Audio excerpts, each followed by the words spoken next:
Yon mga masters, bali 8 videos, araw-araw tuwing umaga na po tayo mag-a-upload. Maraming salamat sa mga solid kong masters dyan na patuloy pa rin na sumusuporta sa aking mga ina-upload na kwento o videos. At sa mga hindi nag-skip, maraming salamat po sa inyong lahat. At mag-iingat po kayo palagi and God bless. Magandang gabi mga masters, bali ngayon po ay 8 videos po ma-upload ko po sa aking YouTube channel. Tama nga mga masters, 8 videos nga po ma-upload ko. Yon, what's up mga masters? Nandito na naman tayo sa panibagong araw, panibagong kabanata na naman ang pagsasama-samahan natin ngayon guys.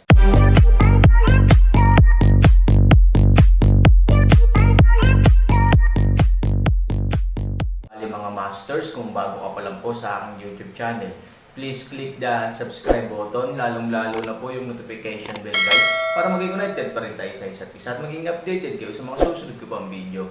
Bali mga masters, bago natin umpisahan ng kwento ay mag-shoutout po muna tayo para sa mga solid nating tagapakinig. Shoutout kay Jeff Ignacio at shoutout kay Casimiro Panlaan. Yun na nga mga masters, no? Bali hindi na ito patagalin. In 3, 2, 1, let's go!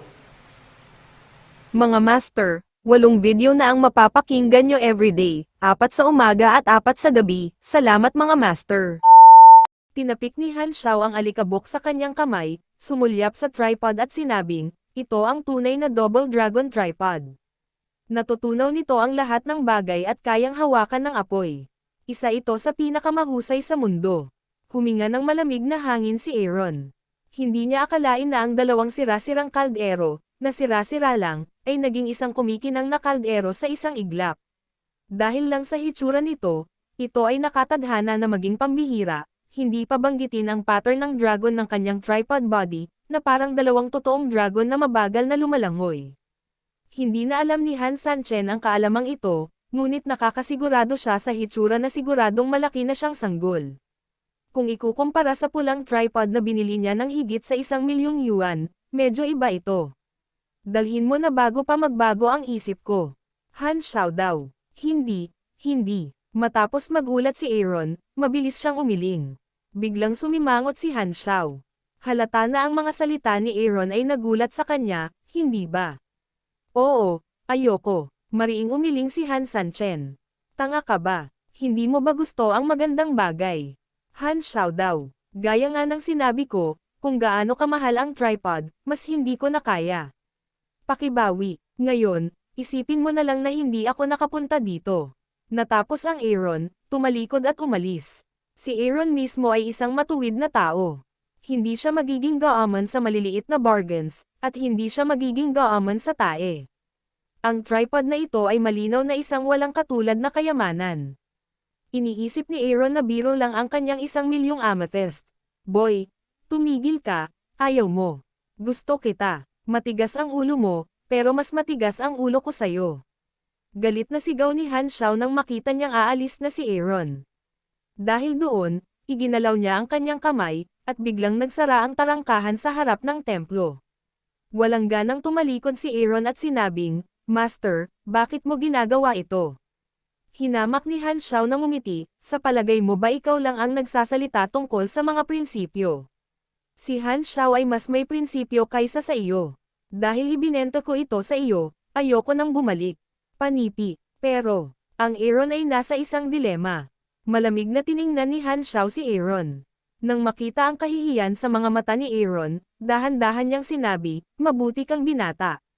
Mahal na mahal kita, kaya binigyan kita ng isa pang bahagi ng double dragon tripod. Hindi na ito kapaki-pakinabang para sa akin, ngunit ginagamit lamang ito, para maglagay ng ulan sa tumagas na bahay. Dahil mahahanap nito ang Panginoon, dapat itong patuloy na gampanan ang kanyang tungkulin, sa halip na sundin ako, ang matanda, upang lumubog mula ngayon. Kung kailangan mong ibigay sa akin, babayaran kita. Kung hindi, hindi ako mapakali. Taos-pusong sabi ni Aaron. Hindi, ang 1,000,000 iyon ang naging pinakamalaking hiling ko. Walang silbi sa akin ang pera. Matagal na akong sanay sa ganitong uri ng mahirap na buhay, mahinang sabi ni Han Xiao. Ang Aaron ay nalilito sa kanyang mga salita, at wala siyang interes sa pera, ngunit kailangan niyang ipagpalit ang kanyang mga minamahal na bagay sa pera. Anong logic? Ano ang iyong pangalan, bata? Tanong ni Han Xiao. Nag-alinlangan si Aaron, ngunit pagkaraan ng ilang sandali, sinabi niya, Aaron. Well, ikaw at ako, na mga apelyido, ay isang pamilya pa rin 10,000 taon na ang nakalilipas. Bihira ang ngiti ni Han Xiao, at pagkatapos ay tumingin siya kay Aaron. Okay, Aaron, halika rito, tuturuan kita kung paano gamitin itong double dragon tripod. Tumango si Han Sanchen at pumunta kay Han Xiao. Pagkatapos, biglang hinampas ni Han Xiao si Han Sanchen sa likod. Pagkaraan ng ilang sandali, naramdaman na lamang ni Han Sanchen na maraming alaala ang biglang lumitaw sa kanyang isipan. Sa sumunod na segundo, nabawi ni Han Xiao ang kanyang palad. Matapos bawiin ni Han Xiao ang kanyang palad, tumingin siya sa kanyang palad at kumunat ang noo, dahil may bahagyang itim sa kanyang palad. Tumingin siya kay Aaron na may komplikadong mga mata, pagkatapos ay ibinaba ang kanyang ulo upang mag-isip tungkol sa isang bagay. Master, ano pong problema? Ganito ba talaga ang tadhana? Sa pagtingin sa kanyang palad, tila kinakausap ni Han Xiao si Aaron at sa kanyang sarili. Nang hindi na hinintay na magsalita si Aaron, nagmamadali siyang pumasok sa inner hall. Nang hindi sigurado si Han Sanchen kung bakit siya hihiga sa loob at hahanapin si Han Xiao, lumabas si Han Xiao na may dalang dilaw at inaamag na lumang libro sa kanyang kamay. Paminsan-minsan ay tumangala siya kay Han Sanchen habang naglalakad siya. Ang Aaron ay lubos na nalito sa kanya. Nakatayo siya sa parehong lugar at nalilito. Ilang sandali pa, bumantong hininga si Han Xiaochang, isinara ang libro, at tumingin sa Aaron nang hindi gumagalaw. Malapit na niyang matanggal ang buhok niya. Master, ano pong problema? Hindi talaga makatiis ang Aaron. Hindi niya maiwasang magtanong ulit. Hindi sumagot si Han Xiao, tinitingnan ang mapanglo na ekspresyon ni Aaron, ngunit biglang lumuwag, at pagkatapos ay natatakpan ng mapait na ngiti ang kanyang mukha. Tadhana, tadhana, tadhana talaga. Tiningnan ni Han Xiao ang itim na bahagi ng kanyang palad at umiling ng mapait na ngiti. Master, lubhang nanlulumaw si Aaron. Ano ang ginagawa ni Han Xiao? Anong kapalaran? Hindi pinansin ni Han Xiao si Aaron. Matapos tingnan ang palad niya, bumulong siya at tumangala sa bubong, na parang may iniisip. Pagkaraan ng ilang sandali, bumalik siya upang ngumiti at tumingin sa Aaron, na nagsasabing, Aaron, hindi na bago ang paggawa ng double dragon tripod, ngunit kung paano pinuhin ang lahat ng uri ng mga materyales upang gawin ang nangungunang mga table task ay ang paraan ng hari ng 8 mundo. Naghihinalang tumango si Aaron at sinabing, Master, naiintindihan ko. So, gusto mo bang makabisado ang sining ng Kingcraft? Natural na gusto ng Aaron. Pagkatapos ng lahat, ang kulang sa Aaron ay ang alchemy, na siyang pinakasimple, pinakamabilis at pinakamagaspang na paraan ng pagpapabuti ng sarili. Ito ay kahit na ang pangarap ng maraming tao sa mundo. Gayunpaman, dahil sa mataas na threshold ng mga materyales at teknolohiya sa pagpino, maraming tao ang maaaring mag-espiya dito, ngunit hindi sila makakapasok dito. Kung hindi, paano maituturing ng lahat ng mga sekta ang iba't ibang elixir na kailangan para sa paglilinang bilang sahod? Ito ay sapat na upang ipakita ang kahalagahan nito. Sa isang kahulugan, ito ay isang pangkaraniwang pera, kaya napakahirap gawin ito. Napakaraming pera ang ginugol ni Aaron, kaya bumili na lang siya ng ilang materyales, ngunit gusto niyang gawing elixir ang mga ito para maayos ang mga ito. Hindi man lang inisip ni Aaron kung kailan siya makakarating doon.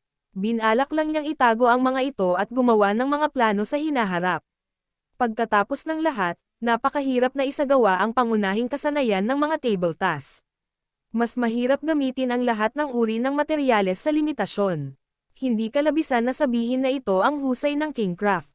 Master, gusto ko talaga. Gayunpaman, sa mundo ng lahat ng direksyon, sa mga bagay na maaaring ay proseso ng tao, ang sining ng alchemy ang pinakamahalaga.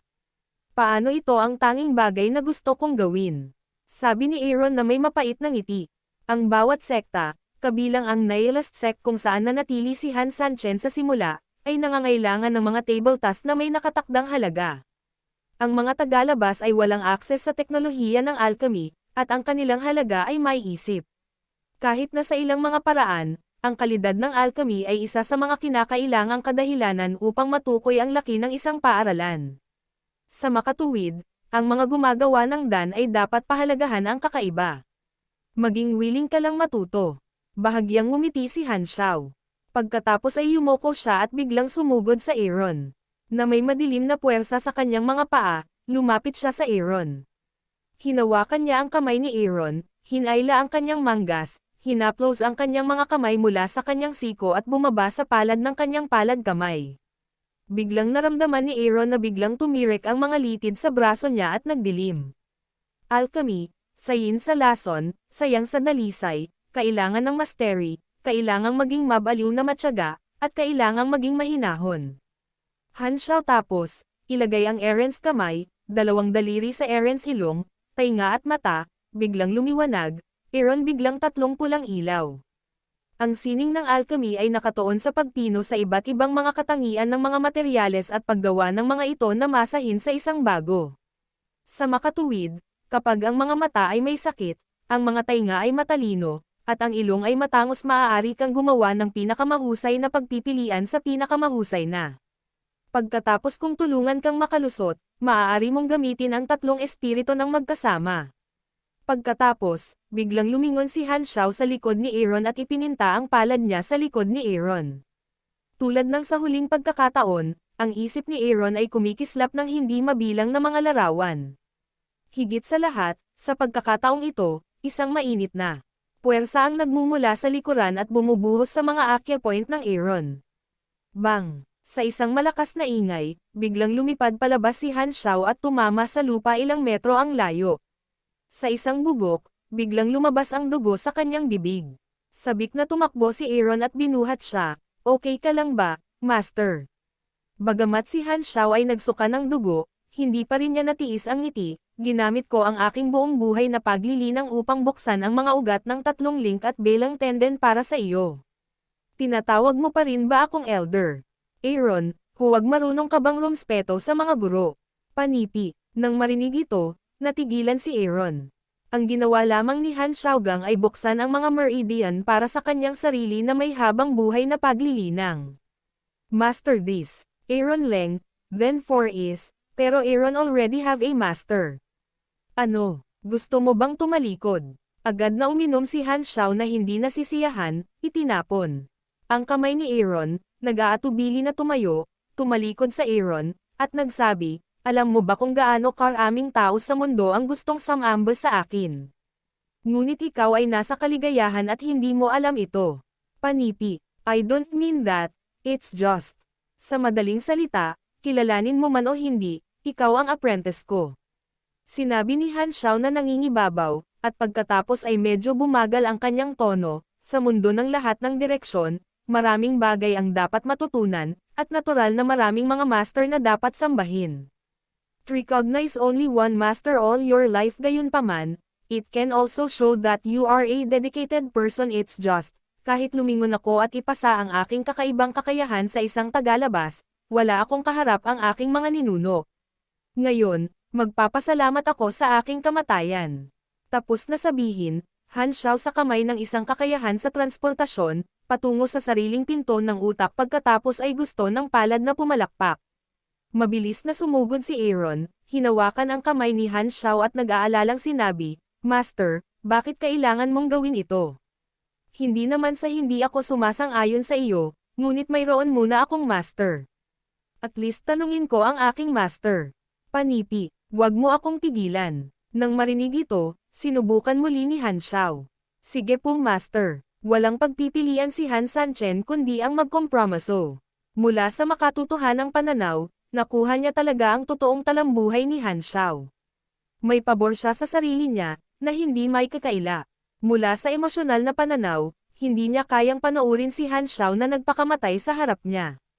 Ngumiti si Han Xiao at tinapik ang balikat ni Aaron nang marinig niya ang tawag ni Aaron sa kanyang sarili, "Huwag kang mag-alala, alam ng dati mong amo na sinasamba mo ako bilang isang guro." Hindi siya magsasalita ng anuman, ngunit matutuwa siya. Siya maaaring umupo sa isang pantay na katayuan sa akin. Ito ay isang karangalan na hindi niya makukuha sa buong buhay niya.